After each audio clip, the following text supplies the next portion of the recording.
প্রেম নিরাপদ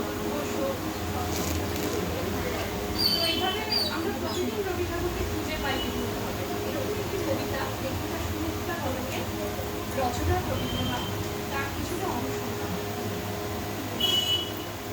সাবানের ঠান্ডা গন্ধে অবিরাম জল পড়ার শব্দ।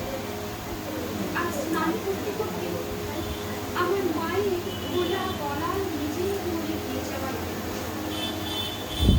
আমার কাছে রবীন্দ্রনাথ এই সব।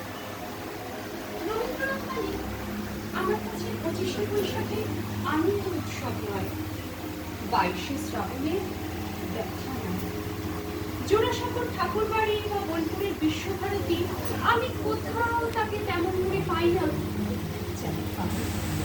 আমার মায়ের গোলা গলার গানে, তাও যখন তখন বা যেমন তেমন ভাবে নয়। সন্ধ্যের অন্ধকার ঘনিয়ে আসা শেষ বিকেলে অফিস থেকে ফিরে আমার মা যখন স্নান ঘরে যায়, শুদ্ধ আমার মা কখনো গান শেখেনি, এমন বলা।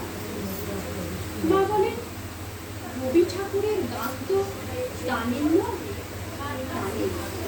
তাই কাঁদালে তুমি মরে ভালোবাসারই ভাই, নিবিড় বেদনাতে পুলক লাগে গায়, তোমারও অভিসারে যাব অবম্পারে, চলিতে পথে পথে বাজুক ব্যথা পার। গানটা মায়ের মুখে শুনতে শুনতে কখন যে আমার আপনার হয়ে গিয়েছিল। সেদিন বিকেলে হঠাৎ খুব ঝড় উঠল। আমাদের একরত্তি বাগানের ছোট ছোট গাছগুলো ভেজা ভেজা বৃষ্টির আনন্দে উথাল পাথাল হতে লাগলো। আমাদের ছোট্ট ব্যালকনিতে দাঁড়িয়ে আমিও মায়ের মতো খোলা গলায় গাইতে লাগলাম, তোমার অভিসারে যাব অবম্পারে, চলিতে পথে পথে বাজুক ব্যথা পারে।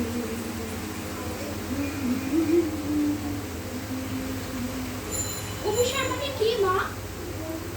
অভিসার? অভিসার আবার কোথায় পেলে? কেন? ওই যে তোমার গানে, আমার গানে অভিসার? তোমারও অভিসারে যাবো অবম্পারে? হ্যাঁ, ঠিক ওখানে। অভিসার মানে যাওয়া, তবে ততটা নয় যতটা যেতে চাওয়া। কখন যে সন্ধ্যে হয়ে গেছে বুঝতেই পারি। ভিজে একসা কাপড় জামায় ঘরে ঢুকে দেখি বাবা ফিরে গেছে অনেকক্ষণ। আমাকে দেখে বললেন, বৃষ্টিতে ভিজতে ভিজতে কোনো বর্ষার গান এলো না মনে? বাবাকে আমি কি করে বোঝাই যে অভিসার মানে আমি এখন জেনে গেছি। এই জেনেছি ভালোবাসার আঘাতে কেমন করে কাঁদতে হয়। রবি ঠাকুরকে আমি এইভাবেই জল পড়ার শব্দে, সাবানের গন্ধে, বৃষ্টির সিদ্ধতায় এইভাবেই পেতে চাই। বছরের পর বছর, প্রতি বছর।